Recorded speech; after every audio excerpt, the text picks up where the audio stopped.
And so I've been doing this since 1995. Let me tell you why I do this.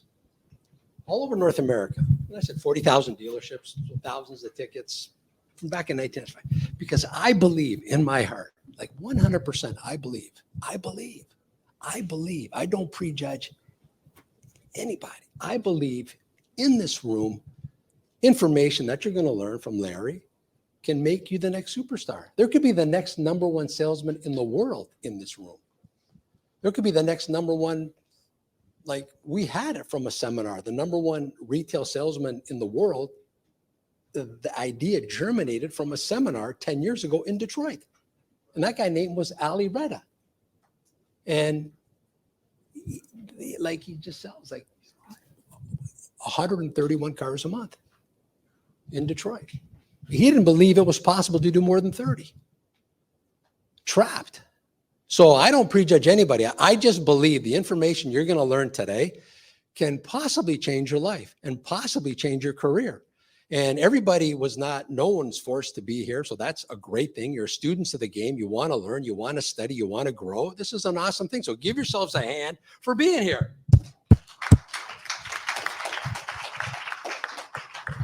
More importantly, also give your managers a hand for giving me the opportunity to go and do the meeting for you guys to be here.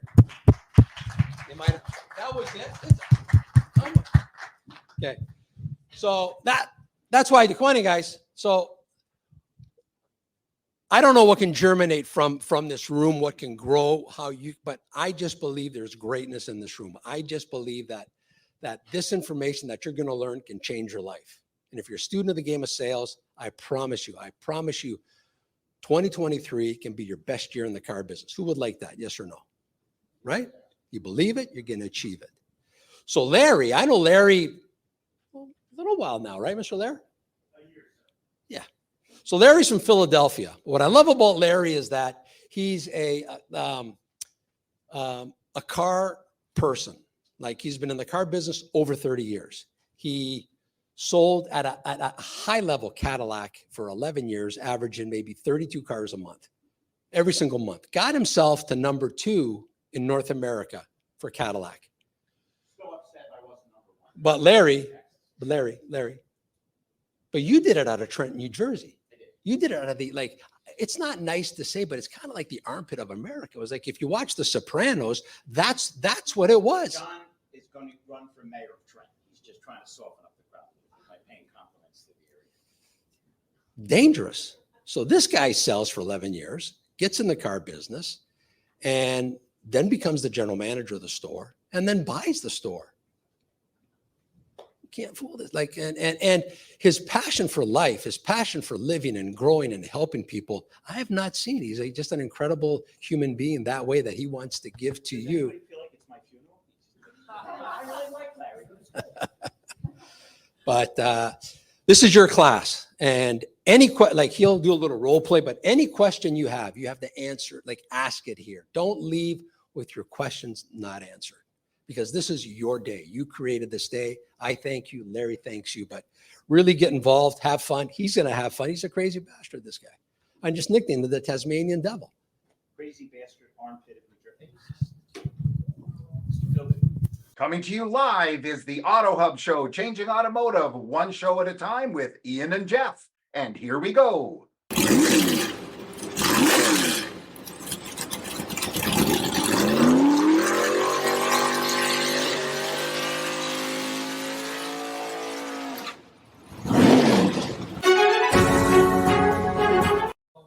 So here we go. This is Ian. This is Jeff. And we're here. Yeah, we're here live from Vancouver, British Columbia, and Larry's going to be speaking. Just so you know, just getting ready for the action. Yeah. So just in case you were aware, Larry's here in Vancouver, British Columbia, Canada. He's going to be doing some group training today. So if you're tuning in live, it's going to be starting in a few minutes, and then we will be doing another session later today if you didn't catch it live. And this is Ian and Jeff. You're not seeing us because we're behind the camera this time. Yeah, we are. Yeah, exactly. So if you're looking to learn or you're looking for staffing, Larry Feldman, and here we go.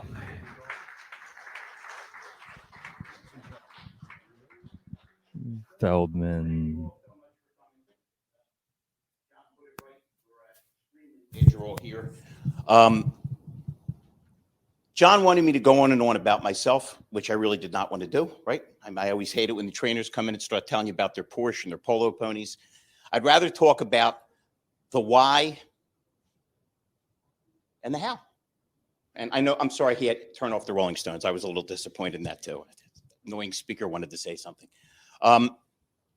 My goal here is to make you better, make you more money, skip all the nonsense.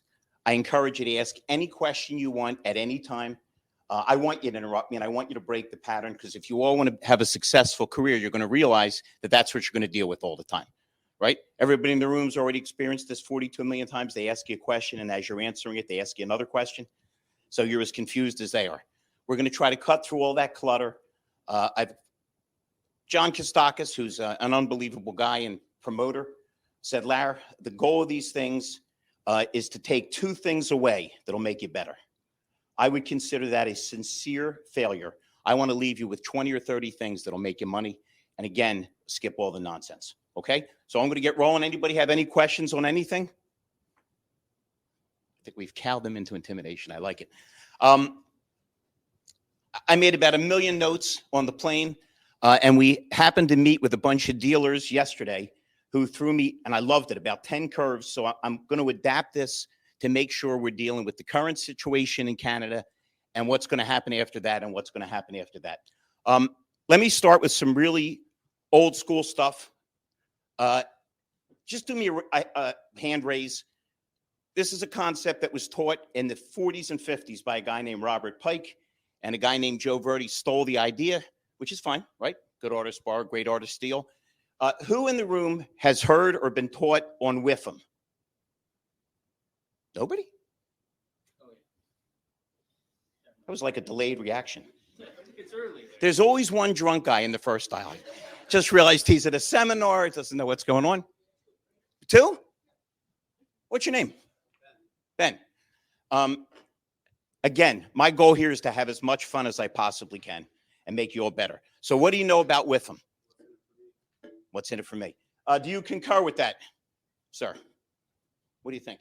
Is it, what's in it for me a good? Okay, now, when you all signed up for this job, this career, and by the way, John always likes me to say that job stands for just over broke. He likes more like the education side of MBA, massive bank account, which is what we're trying to go here, make you some money. When I got into the car business, it was by accident. He told you I wound up owning the place. But it was by accident. And you're going to find that a lot of things in your life, whether it's your marriage, careers you get into, you just heard the Rolling Stones. Me and her are Rolling Stones fans. And Mick Jagger did the song Satisfaction, which changed rock and roll, right? That and Like a Rolling Stone by Bob. And we'll talk a lot of music. Don't worry, they'll catch up. And Jagger said, I am never singing Satisfaction when I'm 30. If I do it, shoot me. Well, after this damn pandemic, he's going to go back out. He'll be like 80, and he's still going to be singing it. So all I'm telling you is things happen in your life that you don't expect to have happen. And the better you are at rolling with the punches and being adaptable, you don't want to be one of those guys, Tommy, that's stamping his feet. I'm not doing that. It's crazy. Because a lot of times things we think are going to be horrible are actually pretty good. And a lot of times, unfortunately, things we think are going to be great suck. I think we're all in agreement there. So you all joined up to get into something where you could make a lot of money and build a career, obviously, right? That's why you're not working at McDonald's, right? But you never want to lose sight of the fact that WIFM stands for, if you want to take any notes, fine, we're not grading you, WIIFM, like Ben said, it's what's in it for me. But what we never want to forget is a WIFM for your customer. What's in it for them? Why should they buy this specific car at this specific dealership from you specifically? And when we lose sight of that, we're in trouble. Now, I was going to jump into this later, but let's jump into it now because it's cool looking at smart people. Okay, the current conditions are so weird in the car business, it's frightening, right? You're dealing with orders. You're dealing with the scarcity. You're dealing with interest rates are starting to creep up. But all of that still dials back to the original concept of being a salesperson, communicating with people, having fun with them, listening. See, a lot of people think it's about talking. It's not about talking. It's about listening. Again, I'm going a little bit out of order, Ben, because besides being the world's greatest sales trainer, not the most humble, I can't seem to make both lists simultaneously. I have the worst case of ADD ever. but it may be rich. So let me ask you, Ben, because you're obviously smart. You look like an experienced vet. Oh, I put him on the spot. Look, he's starting to sweat back there. I like this guy. This is cool too. Nice tie. It's purple, just in case you missed it. Okay. You're on the lot. You walk up, and it's, man, it was nice and warm here. I came up. You turned off the snow and all that horrible stuff. And you walk up to a guy, and before you can open your mouth, he says, don't even start with your sales pitch. I only have 5 minutes. I got to go watch my son play ball. What would you say to him?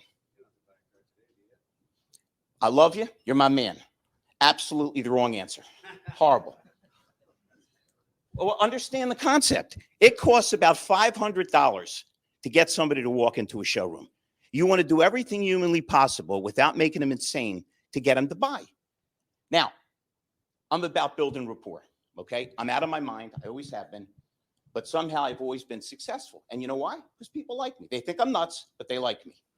It's because I listen to them and I genuinely care. If you don't care about the people that are feeding your family, who do you care about? Your friends let you get in a car and drive drunk? That's not really your buddy. Your buddy is the guy he's negotiating with you, but he's letting you make a living. The right answer, Ben, the right answer to anybody that's paying attention that wants to make more money is, what does your son play? Hockey. Man, this is Canada. You might have the name Wayne Gretzky. Tennis. I mean, you know how much Serena Williams retired with? And if they really do have to leave, because we all agree, right? Sometimes it's just an excuse. But if they really do have to leave, how great would it be if you texted them in 2 hours and you didn't say, we still have the car. You said, how's the next Wayne Gretzky? How's the next Tom Brady? Whatever it is. It's about building rapport. Understand little Oriental philosophy for you. It's the yin yang thing. Your greatest strength is your greatest weakness. And things that look like an advantage are also a disadvantage. People do not like the image of us. You all look cool. You're smiling. You're nice. But when they think of us, we're like right down at the trust level with drug dealers and politicians. But what an opportunity. Because I'm betting everybody in this room, if you've been doing it more than a week, has had somebody say this to you. Well, you're really nice for a car salesperson. It's a great feeling. Because they came in expecting horrible nonsense, and instead you made a friend. The only way to do that is to show you're listening and build rapport.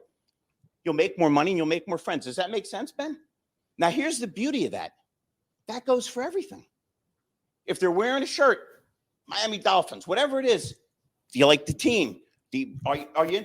She came in and the first thing she said was, man, the Rolling Stones, I love the Rolling Stones. We had an instant conversation.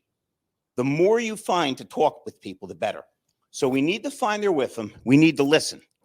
Now, this is really long. I apologize. You all have notes. If you're interested in writing it down, if not, it's okay. And I'm going to give you the yin yang of this too. Everything you talk about that is not about price makes you money. Everything you talk about that is not about price makes you money.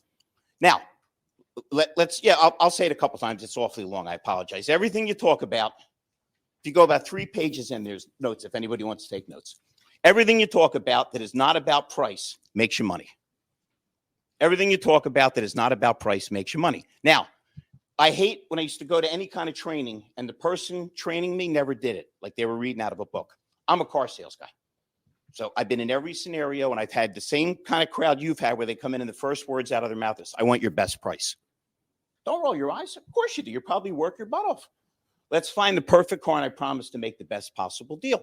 Can I ask what you're going to use it for? Pleasure or work? And by the way, does everybody agree people love to talk about their job? They like it if they like it, but you know what they really like to talk about if they hate their job? They can't wait to tell you their boss is a jerk and the whole company's all, it's human nature. But when we engage them in conversation, it's no longer two strangers, one of them trying to extract money from the wallet. It gets more involved with being friendly and having some fun. Make sense? So let's try to get them away. Now, let's recognize the real world. Some of these people have been on the internet 9 months. They know the price better than you do, and they have the exact car. If they really know exactly what they want and you've landed a solid selection and they want a price, give them a damn price. Because this is not 1902. If people don't get what they want, they find somebody that'll give them what they want. But even that still works. Is it S? Name? AS? AJ, I'm sorry. I'm blind. I think I insulted him in 2 different countries there. It's terrible. I'm warmed up now, John. I'm starting to lose the crowd. It's perfect. The point is, let's engage him in conversation. One of the things, I just left 2 places in Florida. I saw the Dolphins thing. My eyes perked right up. And I send people out to mystery shop. And not to say they're looking for a car for themselves, but to say they're looking for a car for their sister that just had a baby. You look like a pretty cool guy. If I said to you, my sister just had a baby, you would say what? Congratulations. And? What's the baby thing? Don't make me sit next to Ben again, okay? This could be problematic. Boy or a girl. But it's so scary how dumb we get when we get into the car sales business. Here's what you get. All of you love to be playing poker with these guys for money. Their face drops and they hit you with this. Why ain't she here? Well, she just had a baby, which I just told you. Well, it's funny, but is there anybody in this? See, we're all the same. Don't matter if you're a man or a woman. I'm not talking about the Bruce Jenner stuff. We're still trying to resolve that in my country. Okay. Don't matter your religion, your color. We're so much more alike than we are dissimilar. We all feel the same. Is there anybody in this room that likes it when somebody's not really listening to you? No. That's why I laugh when people embrace the tech stuff, but not the personal stuff. I'm on a lot of these podcasts with some really bright guys, 100 times brighter than me with the technical stuff. But when I get them off there, I say, let me ask you a question. I'm a tech wizard. Okay, tech wizard. Do you like it when you call a place and they prompt you 9 different times and they hang up on you? Of course they don't. So now more than ever, we have to be human beings. I'm looking at you, and I can be pretty brutal on people, but everybody I see here looks smart. You can see it in your eyes, and everybody wanted to come, which we can't thank you enough for, so we'll do everything we can to make you better. But it's got to be about humans. It's got to be show some kind of interest. Now, you might say to me, Larry, get real, man. There's no cars. It's this, it's that. Okay. Well, isn't that even more important to be human?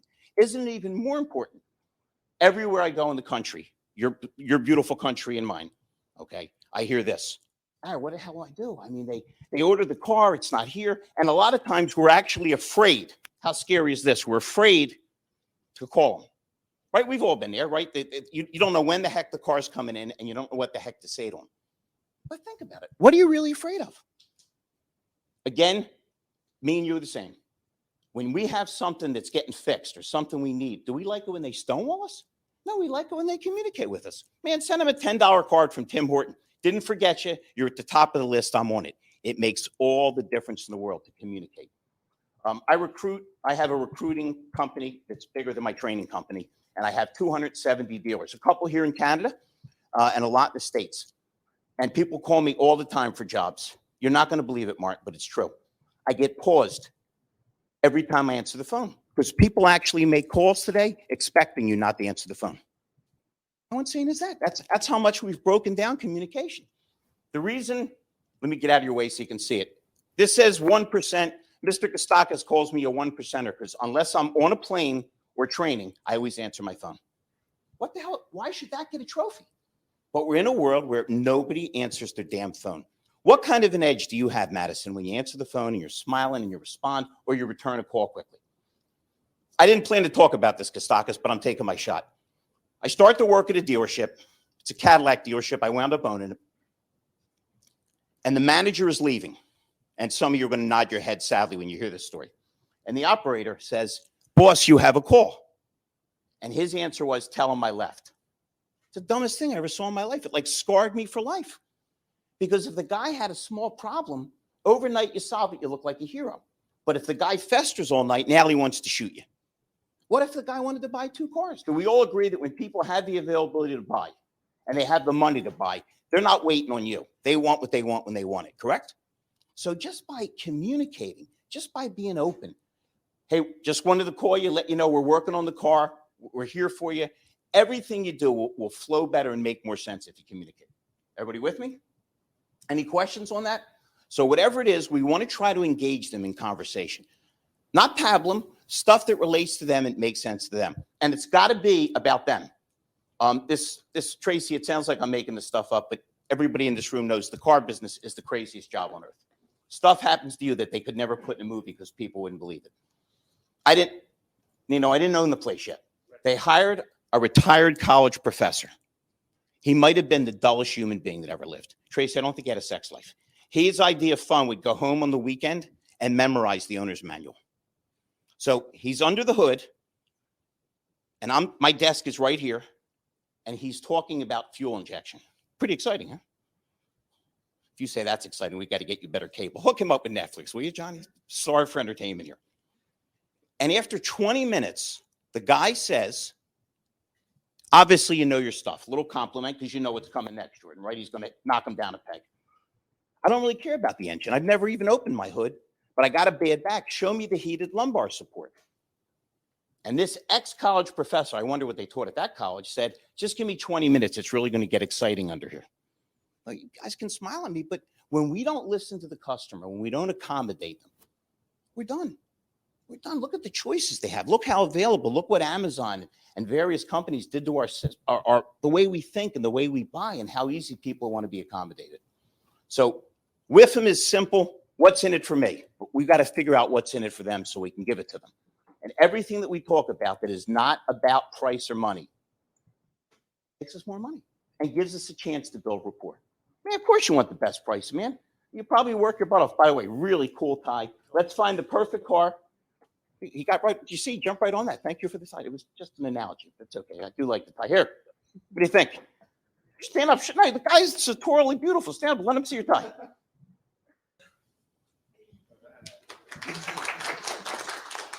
That was the cheapest applause line I ever got.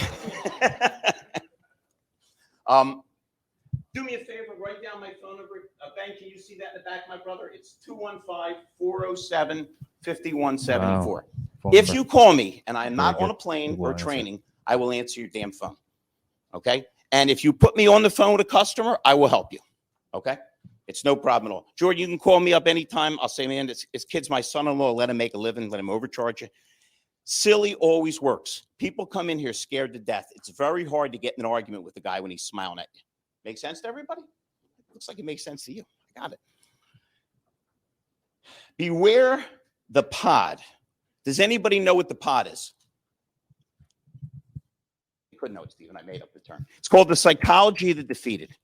These are the people you run into. How you doing? You know, new day, same old crap. We've all heard that or that variation. How the hell do you want to live like that? Can you imagine thinking the day's no good and it's not going to get any better? If you sit up front, there's a guy with a very handsome pink tie.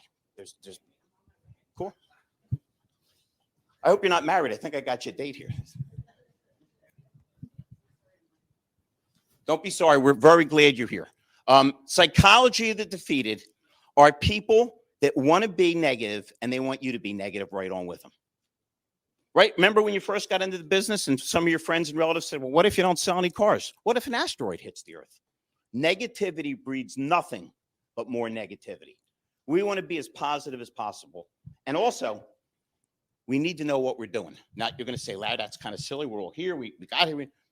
But you got to have a purpose that's defined. Mark Twain, great American author, said the two most important days of your life are the day you're born and the day you figure out why. Because if you're aimless and you're not paying attention and you don't know what you're trying to achieve, how are you ever going to do it? Make sense? Who in the room has a dog? Cool. Tell them, again, I'm going to tell you all the truth. If there's anything wrong or you disagree, tell me. Your dog, I don't know what kind of breed it is, but when you rub their belly right there, their leg twitches. They can't help it, right? Okay. So we know dogs, the Pavlov thing in reverse engineer. But if you point, your dog never looks where you're pointing. He looks at your finger. Well, that's how a lot of us live our lives. We don't know which direction we're going. So how are we going to direct our family, our friends, our business into any possible direction? It's very important to determine what it is you're trying to achieve. You're nodding your head. What is it you're trying to achieve, my buddy? Are you trying to make $1 million? Do you want to buy a fancy sports car? What's your purpose? Just stretching my neck. What's that? Just stretching my neck for now. You were stretching your neck. So let me make sure I understand this. I flew on 2 planes. There was delays. I was in between a crying baby and a guy that had some weird skin disease. I get to Canada. I make a friend, and he goes, no, I was not interacting. I just have a bad neck. John, didn't you invite anybody that doesn't have a twitch or a funny tie? I'm trying to correlate here. I'm ignoring him. I hope your neck feels better. We'll get him some Bengay or something. What are you trying to achieve? You look smart. You got a. By the way, you want to look at a successful salesperson? Here she is. Here they are. Anybody that's smiling has a path to success. Because if you're grumpy, nobody wants to deal with you. Most salespeople are so unaware of how bad their body English is. Hey, can I help you? Not really. Anybody here having a good day? What are you trying to achieve? Okay, listen, he brought me a long distance. He's paying me a fortune. So I'm not going to put up with any bad questions. You look super smart. That's a terrible question. That's what you get like when you're watching those goofy shows where they talk about, metaphysical stuff. What is success and growth? Does it mean you want to make $1? What's your goal? What are you trying to achieve? Because I know you've thought this through. No? My goal is to make you all better and make myself better. So what are you trying to achieve? Okay. Okay. So what she's trying to say is, if I'm wrong, stop me. She wants to sell more cars and she wants to make more money. Okay. Well, that has to be not only a thoughtful question, but a mathematical equation. Because if she wants to sell a certain amount of cars, she's got to determine how many people does she have to talk to sell that many cars, and what does she have to do to polish her tools? She can do it. Again, it's the dog. We need to be mindful of everything we're thinking and everything we're doing. Because honestly, by the way, guys, I know you don't want to hear this, but women have a big edge over us. They listen better and they build rapport better. They just do. Correct, Madison? You want me to switch you to a different row? I could put you with her. Okay.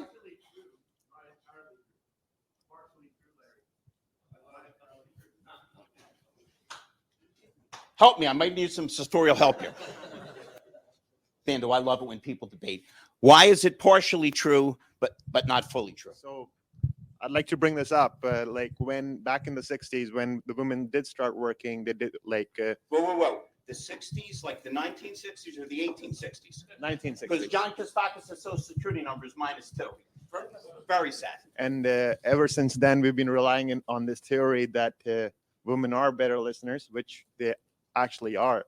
But we as men have actually evolved too. Nothing against women, actually. And I mean, So if anybody's not paying attention, he's got a bad neck and he's never getting another date. We understand. but yeah, I love women, Stop interrupting, please. and I come from a womb. So yeah, Wait a minute, you love women. Well, maybe I'll go out with you tonight, because with Kostakis, it's just not much going on. All he wants to do is stop at dealers and tell them to come into the thing. Go ahead. I'm sorry. anyways, there's a survey recently done in Europe and North America about how women have actually come up, and yeah, they have evolved to a certain extent that they are better. They are listeners, but it doesn't make them better listeners, because at the same time we are a competitive gender, and yeah, we've evolved. Okay, thank you so kindly. I want you all to participate. I love him. This is my kind of guy. He stands up to an obvious lunatic from the United States, but he's wrong. No, listen, women are better than men. Women have babies. Can you imagine if men had to have babies? Can you imagine if God went to Adam in the Garden of Eden and said, listen, you will be with child? He would have said, what are you, crazy? Invent 8 other guys. We'll play softball or something. Let her do it. She's in the garden with a snake and an apple. I'm pretty sure that's what the Bible says. I might have skipped 1 or 2 steps there. I got confused through customs. I feel what he's saying. And what he's saying is women are great, but men can be great too. But they can only, I love you because you just made my point. I love when they help me. It's the finger and the dog. Because if you don't realize you got to learn from women, and women, hey, listen, women learn from men. Women said, man, to hell with this glass ceiling. I'm going to bust right through it. If the guys are going to play that stupid game, I'm going to play that stupid game.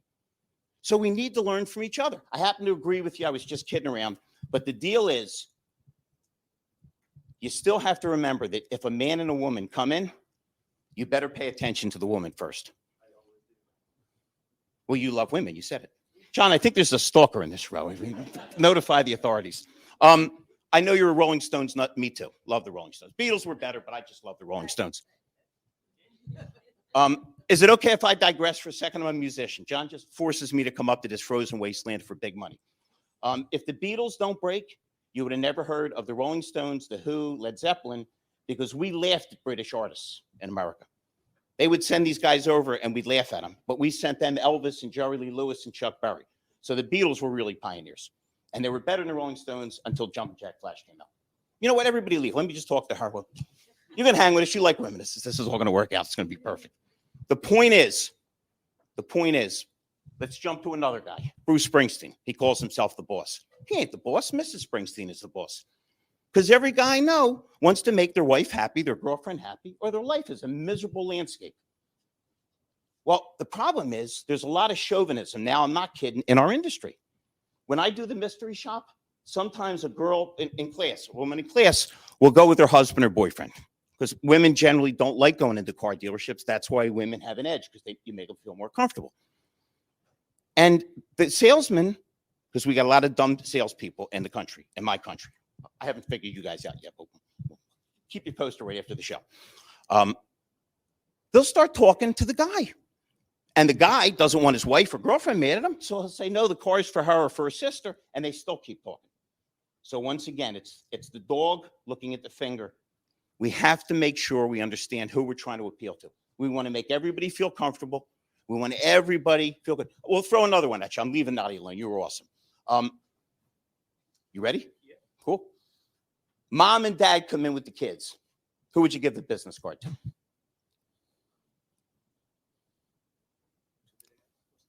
To the dad. Boy, that was a worse answer than I got on that side of the room. Always to the woman first. Because when the woman is turned off and you step away, here's what she says. I don't like this place. Let's go. Always the woman. Ladies, am I lying? You come in with me and you need a car and they're talking to me. Next. Always the woman first. Now, you still have to offer a card to dad, because some dads haven't worked for 2 years because of the pandemic. Are you guys okay over there? I'm trying to do a broadcast. You're watching porno or sports or God knows what. Please. Me, they gave trouble getting to the country. These guys snuck right in. It's very scary. Very scary. Always offer the mom first. Offer the dad too. Now, the dad may say, he's pointing me to this direction. A question? I already got in trouble with the last question. All right, what's your question? Wouldn't the idea of giving it to the kids so that you have an interaction with the kids? Now I am doing a fist bump. Yeah, they're next. They're next. After you make sure mom knows she's the boss, which they are. Okay, I'm married. I had a mother. I know the drill. And you make sure dad feels good, because some dads haven't worked for 2 years because of the damn pandemic.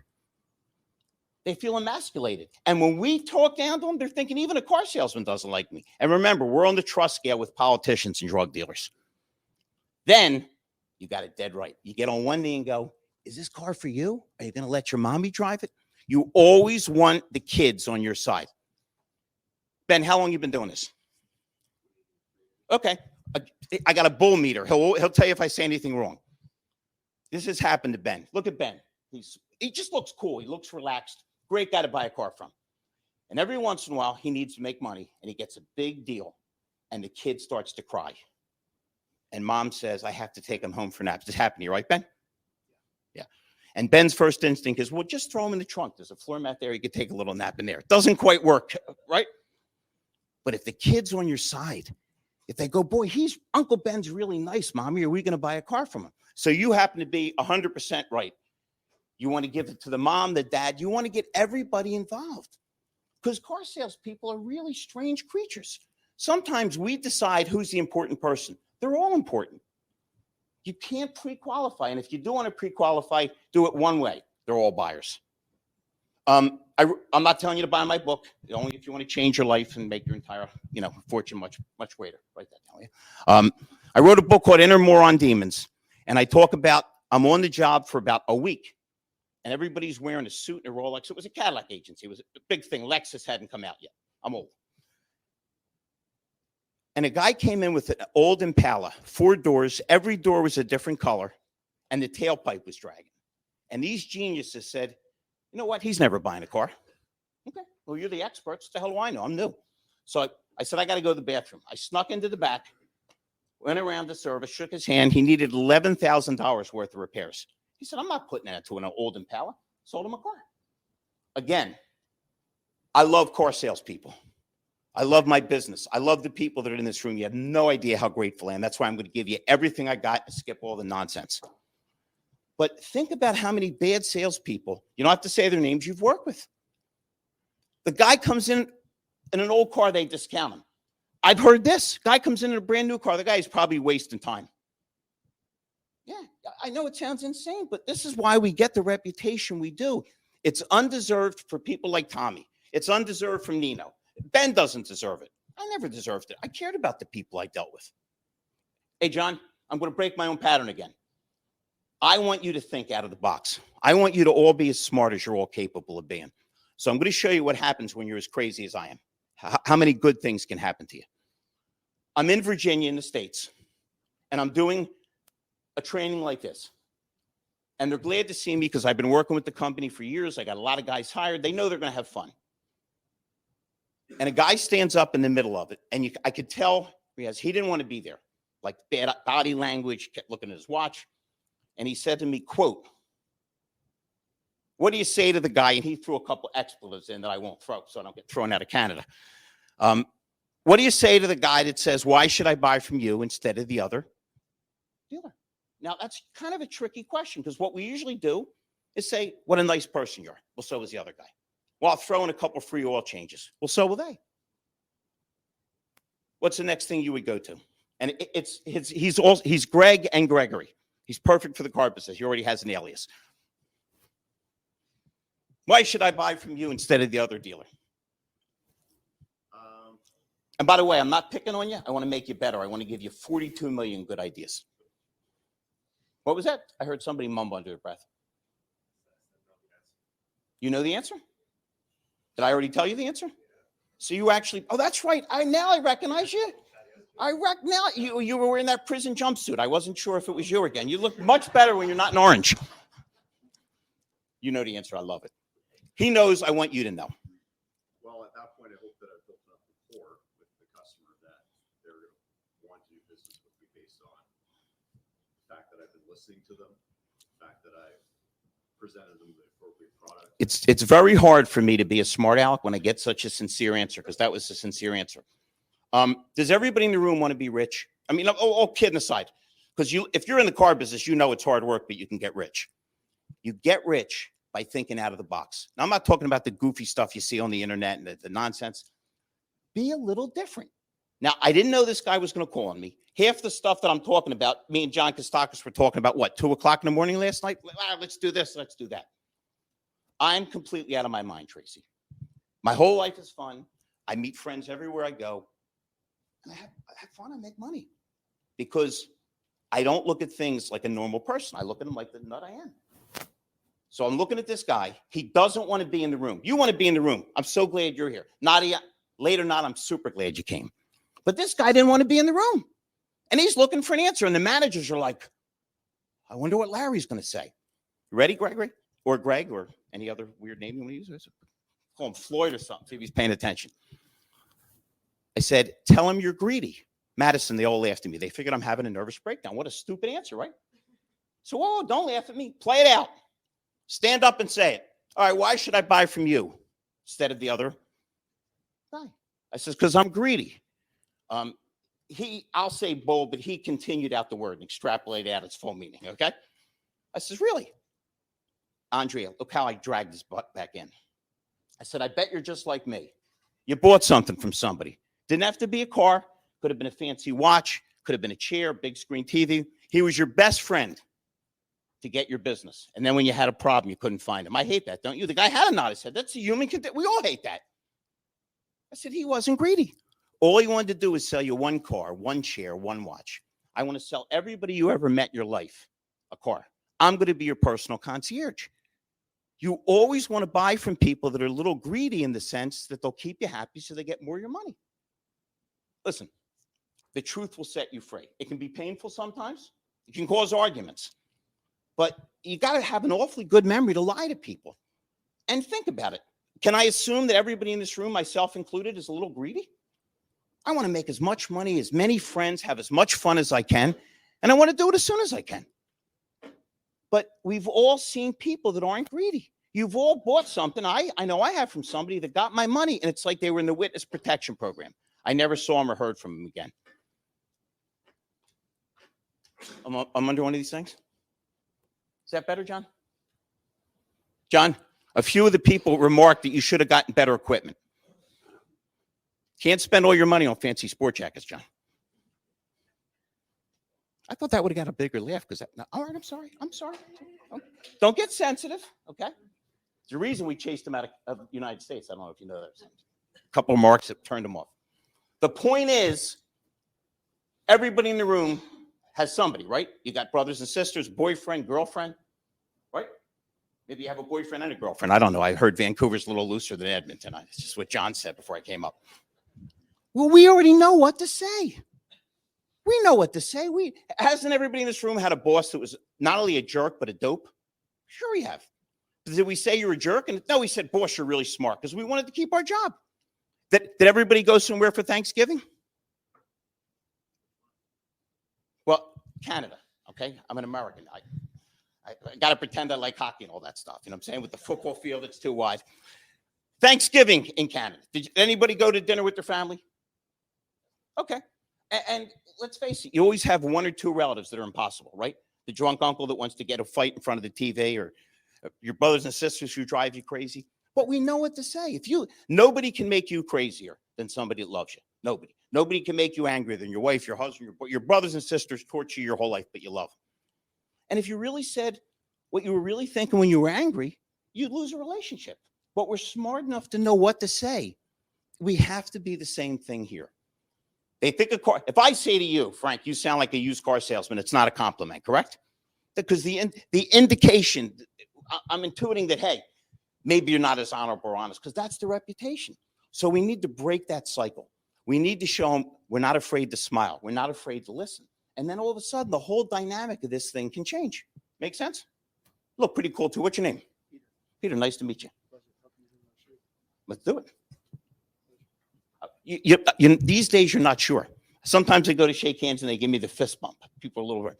Tell me about yourself. If there was one thing I could show you, because you can tell when a guy looks smart. If there was one thing I could point in any direction with, what would it be? Today? Okay.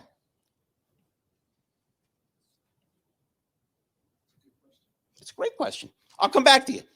What do you think, Nadia? Oh, I already picked on Nadia. You can't hide, my brother. One thing I could help you with today. What do you? I want to make more money. Want to make more money? I'm just going to start it in like 6 months. Oh, cool. Cool. Well, you have a big advantage over me and Ben, because we've been doing it a long time. Do you want me to show you a secret, how your life can instantly get better and you can make more money? Is everybody okay with that? Stand up. Mason, stand up. Okay. The guy to his right is his father. His father is a very talented BDC trainer. We both can't be arrogant in the same room. It just won't work. And he heard me on a show, and he called me up and he said, you are completely out of your mind, but I had a lot of fun, and we became instant friends. And when John was kind enough to book me to Vancouver, he said, I'm going to come up and meet you, man. I just want to see how crazy you really are in person. But he loves to bond with his son. If that ain't a touching thing, I don't know what is. So he's taken his son, and his son was super excited. Am I telling the truth? Yes, you're telling the truth. So tell us why you were excited. Spending time with my dad would be way funner than spending time at school.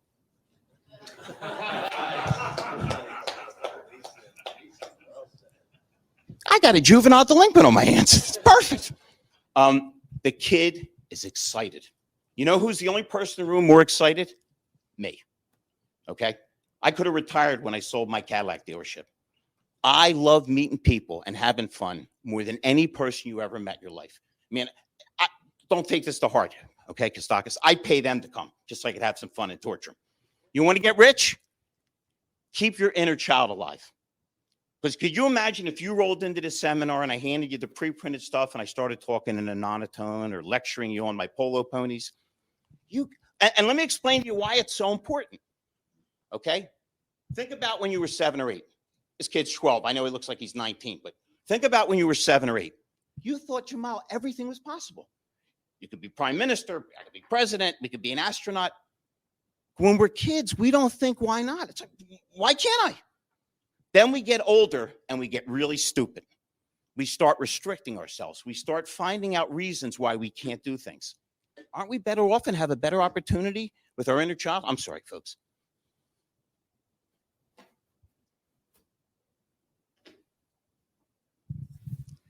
John, I'm just going to talk louder. Don't worry. Try this without.